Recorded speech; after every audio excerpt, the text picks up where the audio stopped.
Hello and welcome back to my channel. In today's video, I will show you how to add Apple Pay to your Uber. So let's get started. So it is very easy to do that. You have to follow these easy steps. So it is very easy. You can just follow these steps. So let me change this language. It's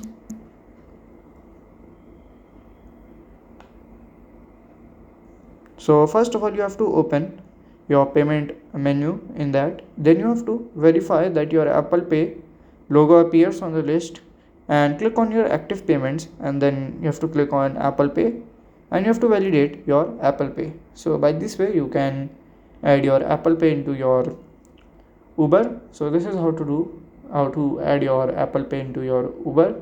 And if you have any questions, you can let me know in my comment section. And if you find this video helpful, make sure you like, subscribe and share the video. Thank you for watching.